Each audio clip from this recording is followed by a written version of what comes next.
All right, everyone. So this is all about connections. This is connecting with the people that you are designing for every single day.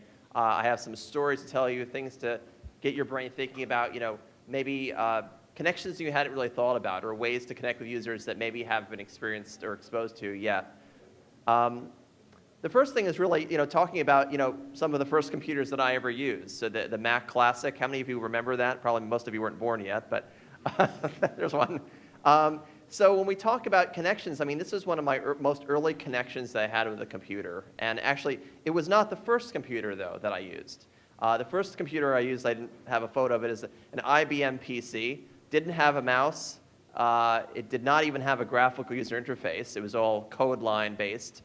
And so my connection to that computer was not very strong. And frankly, not just my experience, anyone back then. Computers back then were for programmers, for analysts. There was no connection to the, to the soccer mom, to the student learning computers in class. The connections were broken back then. And Apple, has come such a long way. But back even in the 80s, Steve Jobs realized that we're missing that connection to the average human being, the average person. And so that connection was really strong early on. And that carried forth. We sort of moved forward. We talk about the connections between, my early Mac experiences to really even today's iMacs. Again, even still in the desktop experience, my connection between that early computer back in the 80s to 2018 is still just as strong, if not stronger, than it was back then. And you can talk about brand loyalty all you want, but the connection that I had with the Mac and all the products ever since is really strong for a number of ways, and we're going to talk about those ways. But going beyond the computer, connections I have to my phone. I still have an iPhone, even this is the first generation iPhone. Connections that I have with even the latest Apple technology. As things evolve, more bells and whistles, more fancier cameras, faster processors, better apps, better music integration, you name it. But those connections still hold really strong, and it's not just because I can take photos on my phone. I mean, Android has that. Microsoft's been working on that since the early 90s. It has nothing to do with those features. It's the connections that I have with the user experience that really makes these things successful. And you look even into the future, to newer devices, VR, Apple's watches, that same connection still continues even as the experience that I have with these devices changes. My interactions with them is still different. The foundations, they were still the same. So that's great. Everyone kind of knows that. But how do we build those connections? Where do those connections even come from in the first place? Those all come from what I use the term mental baggage. We all have enormous amounts of mental baggage. You're not even aware of it all day long. It's those unconscious experiences. It's all of these apps that we use. It's all of these devices, technology, things that are not even technology related. How those shape our experiences. We are biased by our experiences. We are constantly learning, taking in information. Some of it you retain, some of it you don't. Some of it's top of mind, some of it's kind of behind the scenes. At this point, you don't really think about how you're using these experiences. They're already kind of pre-wired into your brain, and you're taking all of that mental baggage with you when you're using a new product, when you're using a new application. All those existing connections are still in place. And so the question is, the next experience that you're going to design, is that connection going to be broken with your users, or is it going to continue that line? Obviously, we want to continue that line. And that's what this presentation is about, is how do you do that? A lot of companies have failed at that.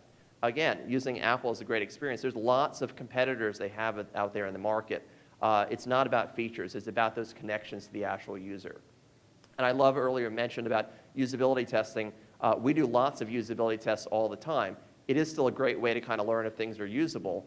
Not a great way to understand if it's truly a connection or not. It's very artificial, as was mentioned. So the goal here is really to tie these two things together because the user has all their mental baggage. You as a designer, as you probably heard this term, you are not the user. You may be a user, but you're not the user. So I think all of you know that. So what we're trying to do is we're trying to match mental models here. And if you've read Don Norman's book, it's all about how we establish this seamless connection between what we design as designers and what users actually, where that mental baggage and the designer's mental baggage basically meet. And you as a designer, you know yourself, you know what you like, you know what products you use.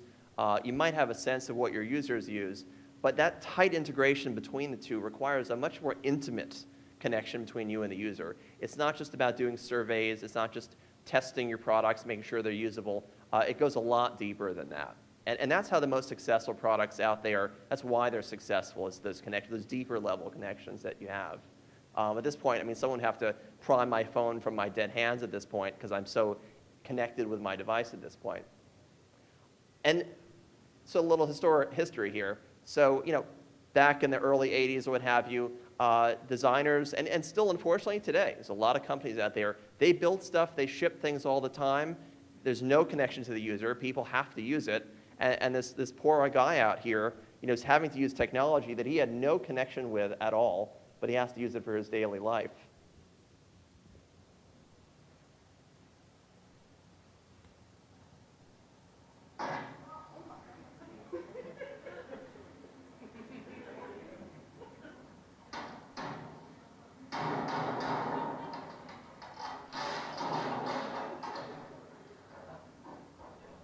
So there's no connection here. There's just anger and rage, but it makes a point that obviously the people who built that software had absolutely no connection to the actual people they're designing for. Absolutely none. And it becomes, you know, we talk about loyalty, this is anti-loyalty. This is, but it's again, there's no connection. They're shipping products, they're shipping features, they're shipping apps, no actual connection to the user. Oh, not going to play it again. I think you got it the first time around. So without context, there's no connection. So we're going to talk about context here. Because I can design, you know, an Apple Watch, and I can make it very usable, and I can even talk to some people about, you know, what they want in a product. But everything is about context here when we talk about design. That connection is based entirely on where those intersections take place. So we have a guy here. He's, you know, using his Apple Watch, great, fantastic. You know, maybe he's off to work, maybe he's going to meet some friends. So that context is great. I understand that. I am designing for that. I'm building that connection so that when he glances at his watch, that's a seamless experience. That's great. That's fantastic. But maybe his hobby is also underwater diving. So this context is very different, obviously. But again, he's still an Apple Watch user. He wants to be able to use that device. We still have to understand that connection in context of, you know, being 100 feet underwater. So again, same guy, same watch, different context, different connection we're trying to make with him. So, you know, I gave you, you know, a little story about this guy. You can imagine some of his mental baggage already. You know, everything from his experience outside the water, in the water, what, you know, apps he's using on his phone, how he's using it. We're already sort of, you know, establishing a lot of those connections. But this is really all about how do we do that? How do we discover those connections? What is the way we do that? And of course, the way we do that is through user research. I mean, user research is how we learn about people. But there's a lot of different ways we can learn about people to help us establish those connections. And there is a difference between the two. So again, when we talk about usability testing, that's really not what we're talking about when we're talking about making connections to users or doing a survey. Great data, there's no connection there. It's an abstract at that point. What my team focuses on a lot these days is really the foundational knowledge. And that's where most of the connections, it's probably 80% of where or 90% of where the connections are made. We do make smaller connections during design iteration where, of course, we involve users in the cycle of design. Great. We're still establishing connections. And maybe a little bit of connections when we're actually, you know, testing our final products out there in the real world. You know, we do want to see how people are actually using things. But this is where the connections are made. This is where I'm overlapping my experience with the actual user's experience. And there's some fundamental ways to think about this. And you may have seen diagrams like this before. But really, this is, in my mind, how we figure out what kind of methods we're going to use to kind of attack this approach to learning about the connections. We definitely want to understand what they say and they do. And you heard earlier, I mean, usability testing could be a very different version of how people actually act. So we have here, again, sort of a contextual experience of someone jogging. And maybe this is based on a user interview I did. I talked to this guy. He's telling me all about his running habits and how, you know, he's really trying to be fit and he works out 3 times a day and he eats really healthy. and I'm listening to everything he's saying, and I'm digesting, and I'm taking lots of notes, and and then in reality, this is really what he's probably doing most of the time on a Saturday morning. So at that point, I have almost what might be a false connection. I think I know this guy really well. I talked to him. We had a great interview. I took, again, pages of notes. It's a false connection, folks. This is not necessarily reality. So we're building these artificial connections. That's almost worse than not doing any of the research at all. Another aspect of this is sort of the what and the why. So some of this is really digging into things a little deeper. We have methods about understanding this guy at a much deeper level. So I want to understand what he's doing on a daily basis. I'm not asking him. I'm following him. I am a stalker. I am following him throughout his day. I am shadowing him. I'm looking at who he interacts with, what he's doing, how he's doing it. And so my notes are a lot deeper than just interviewing him and asking a bunch of questions. And that's what my team does a lot of the time. But it's not just about shadowing, actually. There is a little bit more to that. The shadowing is really more of the why. I understand, okay, I see he's doing this because of this. I see he's walking to work because it's faster for him. That's his way. That's actually his way of getting exercise and activity, is walking to work, not jogging 10 miles, a day on the weekend. So that's the connection I'm making is, okay, his perception of exercise is just walking, being active, not being a marathon runner. But there are other ways to track these things. We can actually use on the what or the why scale. This is more of the what. What is he doing? Maybe I can actually get him to keep like a food log. Then I really understand exactly what he's doing. My connection between what goes in his mouth and the actual research is this document here. This is telling me what he's doing. Or maybe it's nothing like that. Maybe it's more passive. Maybe it is a step tracker. I want to know how many steps he's actually taking to really understand that. Or is he actually losing weight or gaining weight based on that actual experience? So there is a what and a why here. So my day job is Director of User Experience at Modernizing Medicine. So we developed software like this. It's an entire ecosystem. I don't come from a healthcare background. I had a lot to learn. So we designed for dermatologists, ophthalmologists, gastroenterologists, orthopedic surgeons. I mean, you name it. It's very technical. And they use our products on iPads, on the web, even on their Apple Watch. It's all over the place. So we had a lot to learn in terms of what kind of connections I'm going to make to someone that uses this crazy software. And I started at Modernizing Medicine about 2 years ago to lead the UX department there. And one of the early questions I asked the team, I said, so how many of you have actually gone to a doctor's office other than times that you were sick? None of them raised their hand. So I was like, okay, we have a lot of work to do here. They are pumping out designs all day long. They were doing usability testing. They were doing card sorting. They were doing some research, but it's more on that higher level of that pyramid. The connections to the actual user were essentially non-existent, actually. And then I talked to other people in the company. I'm very nosy. How often do you visit clients? How much time do you spend with them? And I found very little, actually. Or the people that were spending the time were actually people that were training people how to use this software. And that's a whole other animal. I mean, if we have to train people how to use this and spend weeks and months to do that, we're probably not designing very usable software. But again, the connection here. So what my team has been doing for over a year now is we are out in the field a lot. We are in doctors' offices. We have hundreds of photos. This is a tiny little bit to give you a sense of the scale and variety. You have doctors in these photos. You have them in different contexts and situations. You have our software and other software they use. Doctors' offices are still very paper-based, which I found very surprising this day and age. I also learned how terrible I am when I watch people getting injections in their eyes right in front of me or having their stitches removed. So I learned a lot about myself during this journey, but I learned a lot about spending days with these people and shadowing them and asking them questions and understanding the what and the why and the how, and talking to them as people, as actual people, not just users or consumers of the software. And they would tell us a lot of stories. And in many cases, we've actually come back to see these same people. It's not just a one-time experience. So a lot of the connections that we got, really at this point, were in the doctor's office. And you might say, well, I'm not designing software for doctors. I'm designing for someone who maybe is just taking a cruise. As a general public, Jane or John off the street. You still have opportunities, though, to learn about them and make that connection more than, again, just a survey or a poll out there.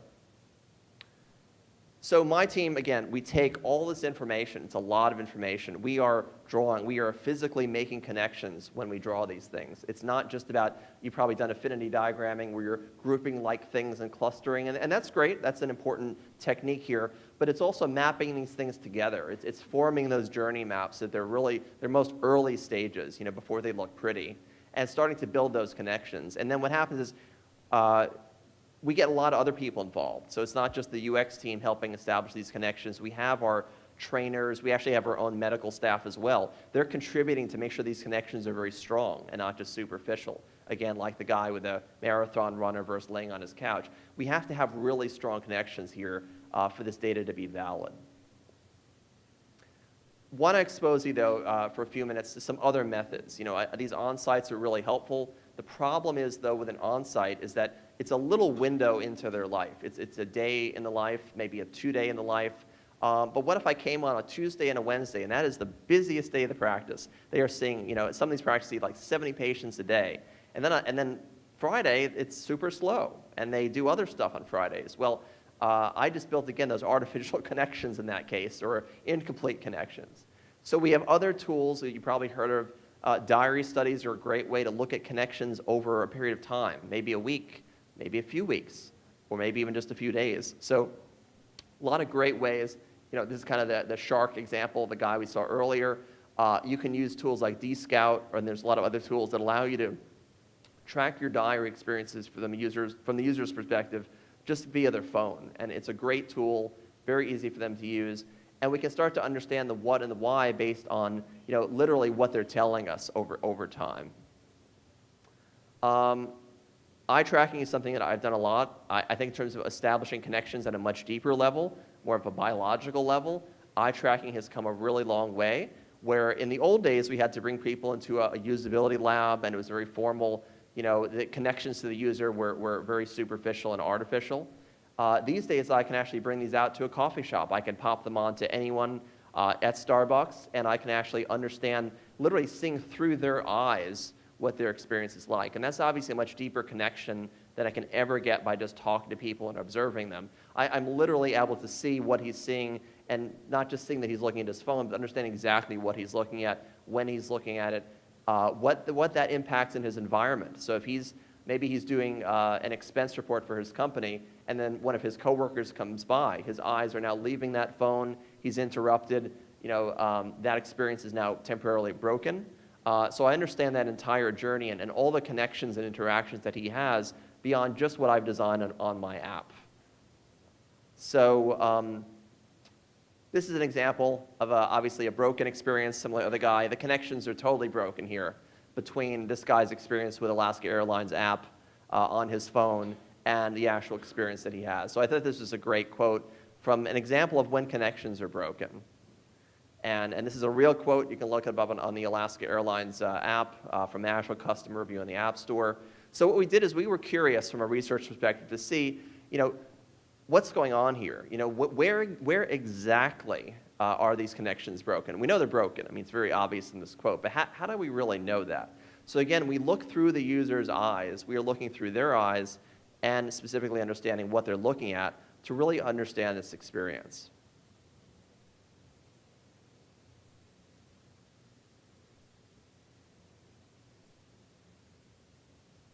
I'm not sure if there's audio for this. So that circles exactly where she's looking. We're seeing this through her view.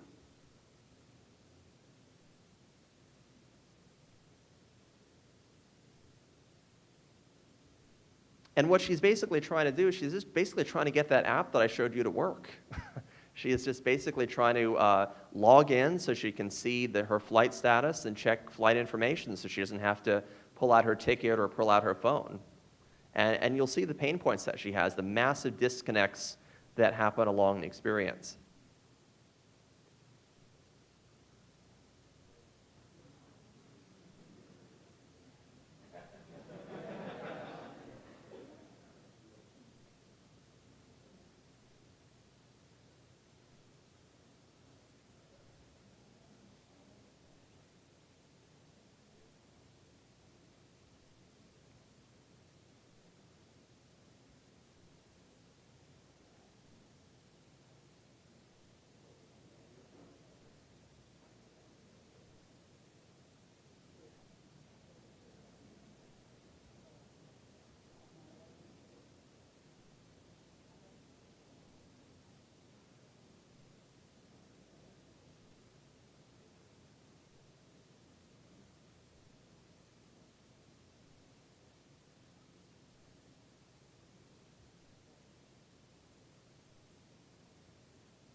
So again, this is just to set up the app so she can check her flight information.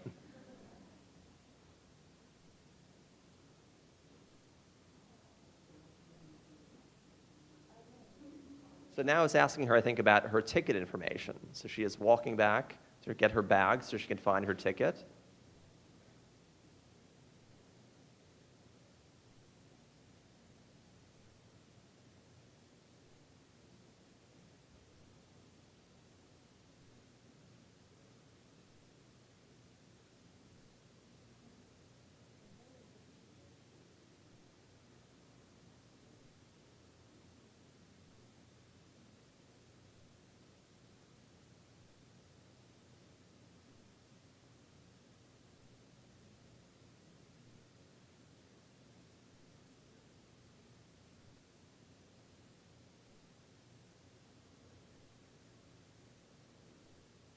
She's almost there. Almost.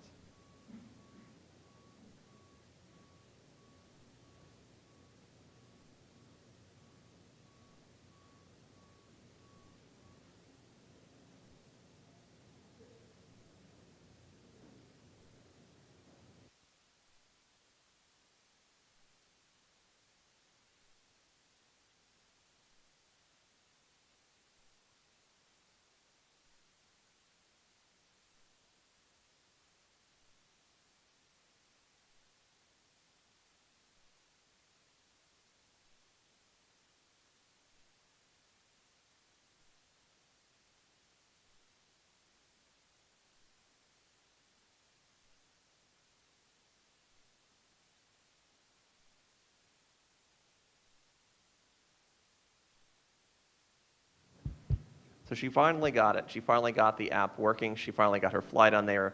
It still didn't tell whether her flight was on time, but she got the app to turn on. So obviously, I mean, it doesn't take a rocket science to figure out this experience is broken. Basically, I mean, if I'm a UX designer on the UX team at Alaska Airlines, there's a major disconnect here, folks. there are lots of disconnects. This is not just about interface design or making it match Alaska Airlines branding or or having a cool app. There's massive disconnects, and what we do is we diagnose videos like that. We pull out. Oh, thank you. We're diagnosing what went wrong. We're looking at the disconnects on a micro level. We're looking at each device that she's using or even non-device physical elements and looking at where those connections are broken. So hopefully as a user experience designer or even a CX designer, I'm looking at the entire experience to see how can we reestablish these connections to make this a useful and usable experience for her.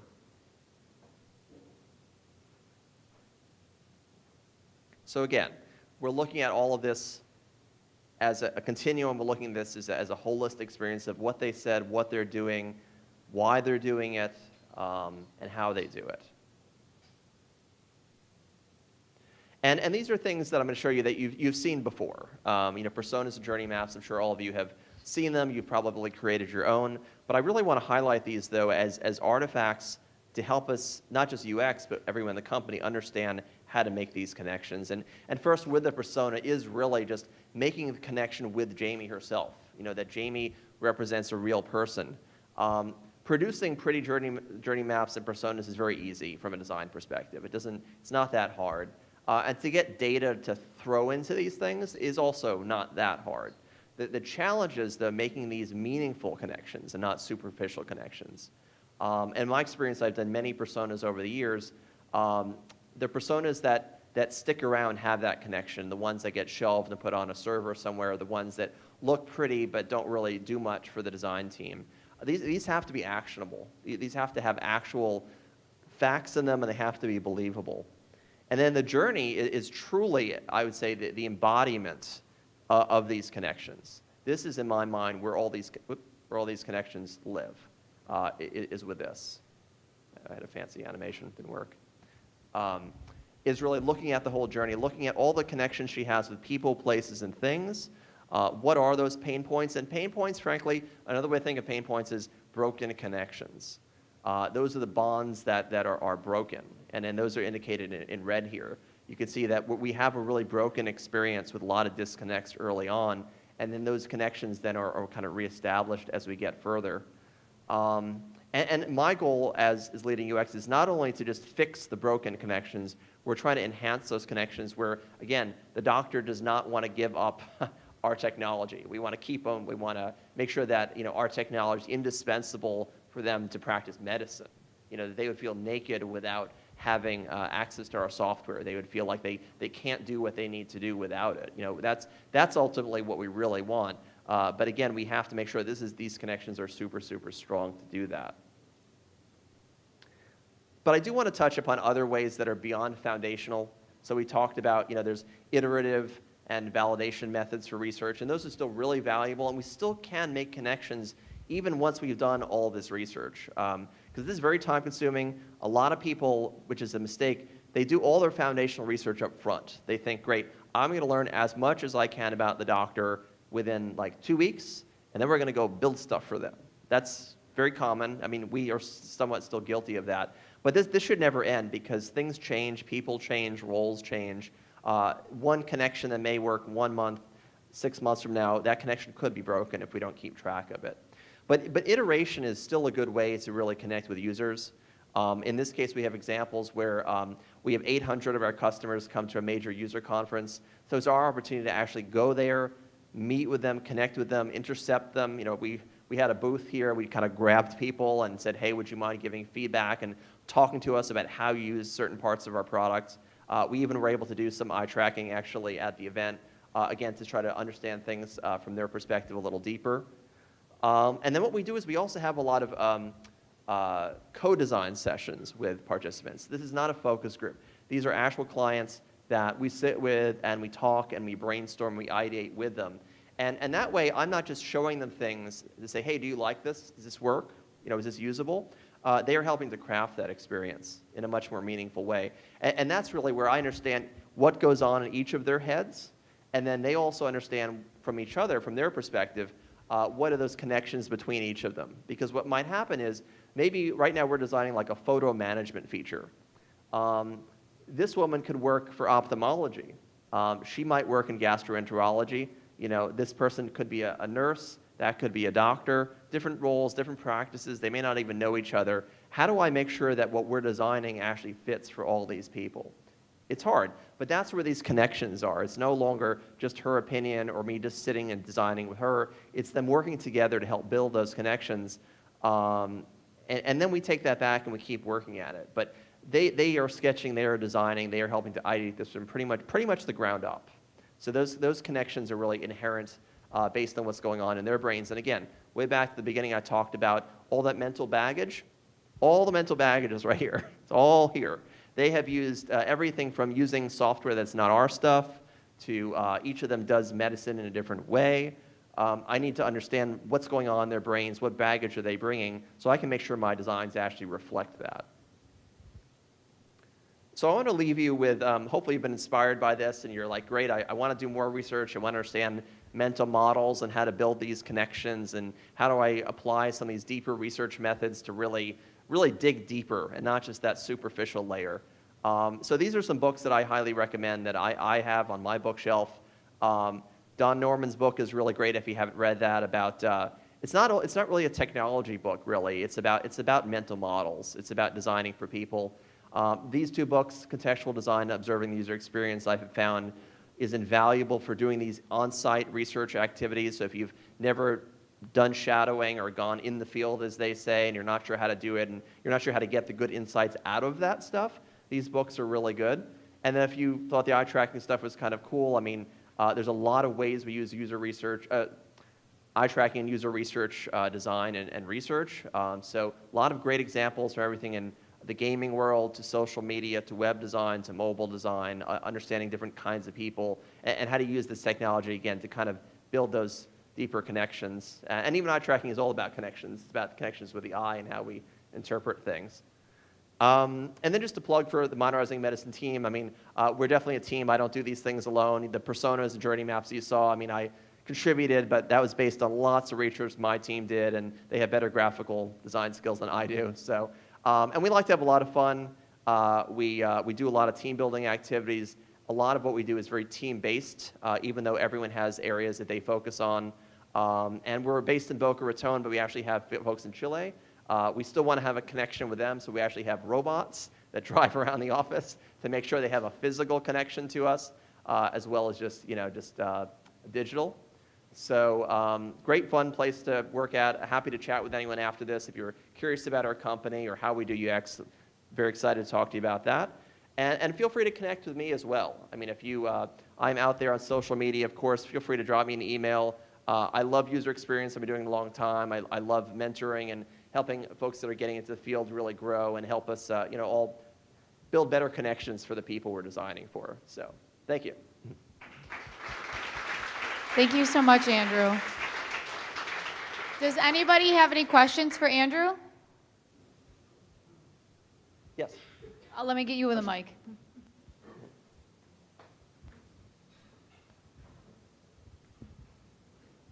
So going back to that video that you showed us, how you were like sort of tracing the lady's eyes into the app and how the connections were being disconnected. Yes. How did that evolve into like, so you talked about like, okay, let's notice these things, but what was the transformation for that experience specifically? Or was that like just, so what was the final product looking like in terms of like what adjustments were made? Well, so that one was that was a proof of concept for that particular one. So I was not involved in the product team for that actually.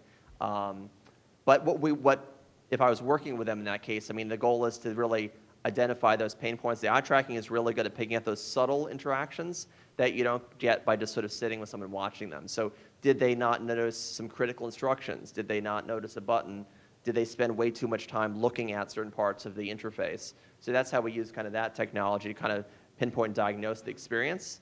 And then it helps the designers too, because then we have to say, is the visual hierarchy messed up? Can I do something in animation to help them notice something? I mean, then we can bring that back to the designers to help them kind of strengthen those design elements.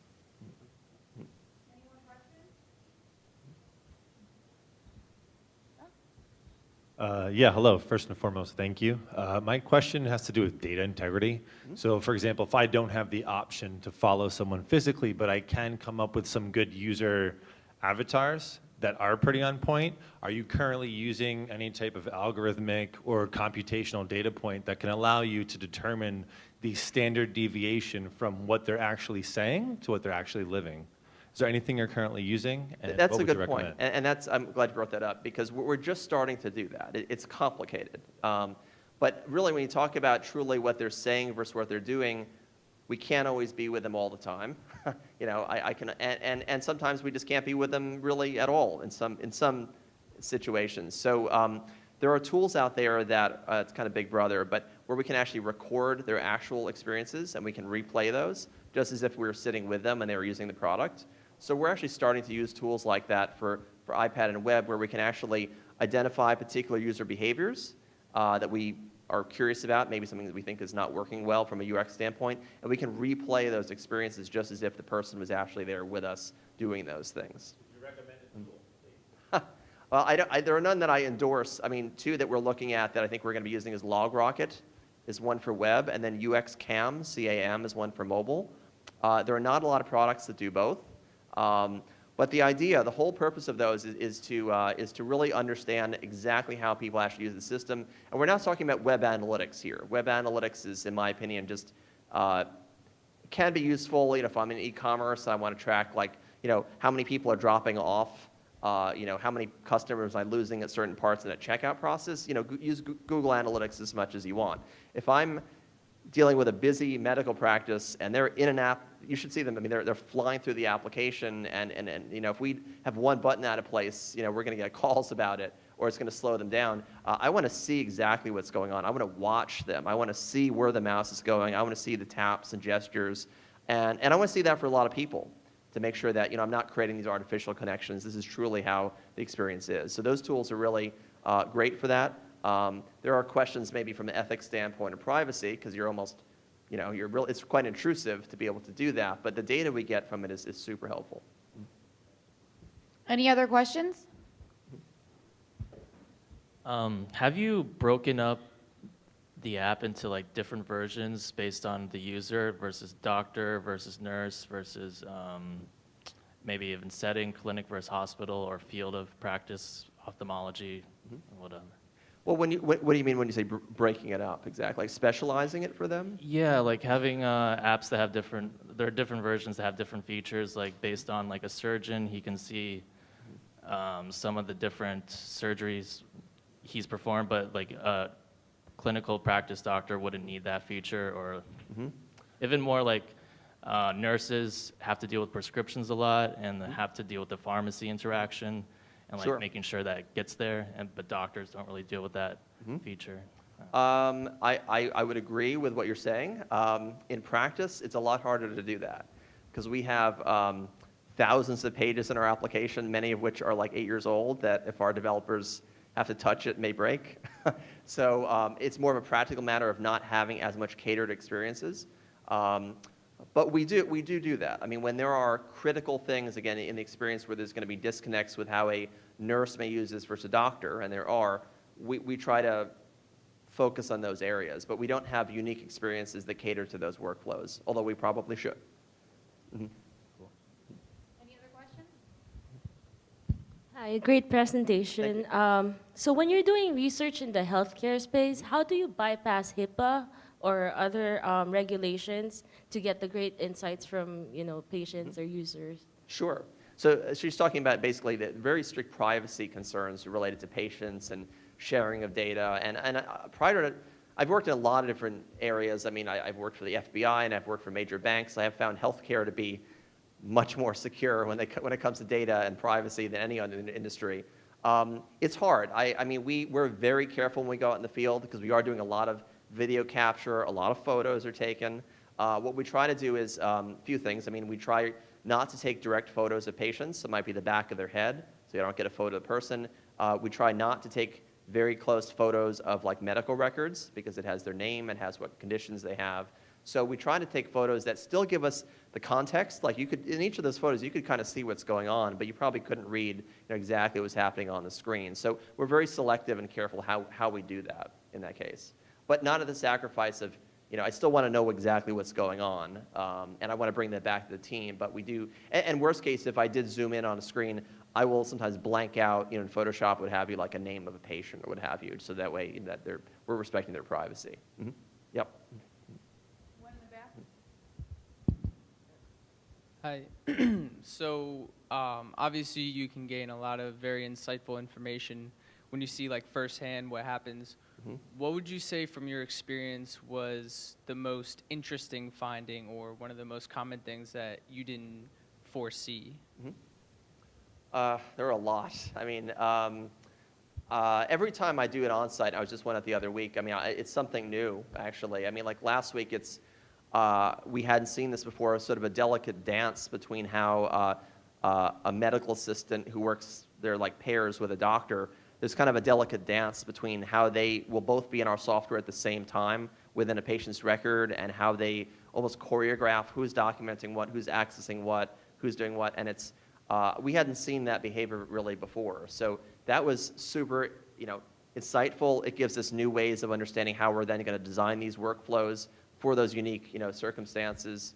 And the other thing that I've learned just early on was just, even though these practices are very sophisticated, they're using things on iPads and watches and all sorts of things, there's still a very heavy low-tech component to this, and that there's a lot of scanning and faxing and copying that still goes on, and a lot of that still has to end up in our systems at some point. And sometimes either the data started as paper and they're scanning it in, or sometimes they will print things out from our system and then rescan them in.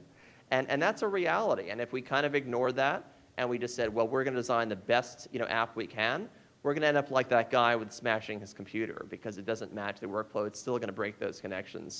So being honest and genuine, saying, look, we are not going to solve every problem that they have, but we have to understand where these things fit into context. Great presentation. Thanks. Thank you. Anyone else? All right. Well, thank you so much, Andrew.